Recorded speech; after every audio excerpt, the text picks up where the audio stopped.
हरिओम आत्मीय भक्त जनों, सप्रेम जय श्री हरि। आज माँ सरस्वती की पूजा का शुभ पावन दिवस है। सरस्वती माँ विद्या की देवी है, बुद्धि की देवी है। इनकी जो भी पूजा अर्चना करता है वो विद्या बुद्धि से संपन्न हो जाता है, काव्य कौशल से संपन्न हो जाता है। जितने भी विद्वान लेखक कवि हुए हैं सबने सरस्वती की वंदना की है। रामचरितमानस के रचयिता श्री राम के उपासक गोस्वामी तुलसीदास जी ने लेखनी उठाया तो सबसे पहले लिखा, वर्णानाम संघानाम रसानाम छंदसामपि मंगलानाम च कर्तारो वंदे वाणी विनायक। यानी वर्णों और अर्थों की, रसों की, छंदों की जो देवी है, मैं उस वाणी यानी सरस्वती की नमस्कार करता हूँ और विनायक यानी गणेश को नमस्कार करता हूँ। कालिदास जैसे महान कवि भी माँ सरस्वती की कृपा से ही मूर्ख से विद्वान बन गए। वाल्मीकि भी ज़्यादा पढ़े लिखे हुए नहीं थे, रत्नाकर डाकू थे, लेकिन इनकी कृपा से महाकाव्य वाल्मीकि रामायण लिखे। इसलिए सरस्वती की कृपा सब पर रही है। विद्या एक ऐसा धन है जिसके बारे में लिखा है, न चौरहार्यम न राजहार्यम न भ्रातृभाज्यम न भारकारी व्यकृते वर्धते नित्यम विद्याधनम सर्वधनम प्रधानम। न चौरहार्यम, न चोर चुरा सकता है, न राजहार्यम, न राजा हड़प सकता है, न भ्रातृभाज्यम, न भाई बांट सकता है, क्योंकि धन की बंटवारा भाइयों में हो जाती है। संपत्ति के लिए भाइयों से विवाद चलता है युगों युगों तक। एक माँ से जन्मे भाई संपत्ति को लेकर एक दूसरे से बोल चाल तक बंद कर देते हैं। लक्ष्मी के कारण विवाद होता है, लेकिन सरस्वती के कारण कोई विवाद नहीं होता है। आप कितनों भी पढ़े लिखे हुए हों, आपकी विद्या को आपके भाई आपसे छीन नहीं सकते। धन की बात है तो आपके पास 100 बीघा है, तो आपका जो भाई जिसके पास ताला चाबी होगा, जिसके पास सारे कागजात होंगे, जिसके पास सत्ता होगी, वो शायद आपको भली भांति न दे सके, ऊंचे नीचे करेगा।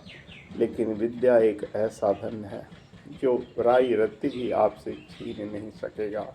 इसलिए न भ्रातृभार्यम न भारकारी, और न ही भारी लगता है। धन को लेकर माथे पर जाओ तो भारी लगेगा, लेकिन ये भार का न राजहार्यम, राज भी कुर्की जब्ती करती है तो धन संपत्ति सब हड़प लेती है यदि आपसे कोई गलती हो गया।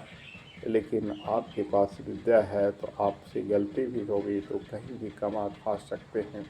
अगर आपके पास विद्या है तो कितना सुंदर धन है विद्या।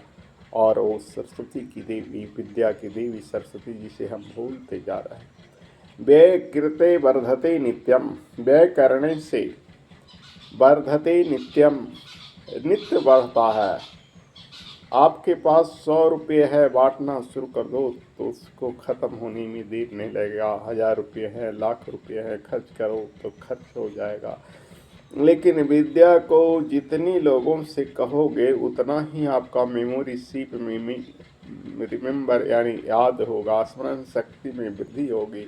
एक ही चीज़ को बार बार दोहराने से, गाने से, रटने से, बच्चों को रटवाने से, पढ़ाने से वो कहानी कंठाग्र हो जाता है, मस्तिष्क से कभी भूलता नहीं, एक अमिट छाप की तरह रहता है। तो व्यय कृते वर्धते नित्यम, खर्च करने से रोज बढ़ता है। विद्या धर्म सर्वधर्म प्रधानम, विद्या एक ऐसी धन है जो सभी धनों में प्रधान है। इसको जितना बांटोगे, जितना लुटाओगे, जितना ही दोगे, उतना ही दुगना चौगना फिक्स डिपॉजिट की तरह आपको पास मिलेगा, लेकिन धन नहीं। इसलिए विद्या धन प्रधान है। विद्या की देवी माँ सरस्वती की अर्चना करो, पूजा करो, नित्य उपासना करो। एक और श्लोक के जरिए विद्वान और राजा में तुलना किया गया है।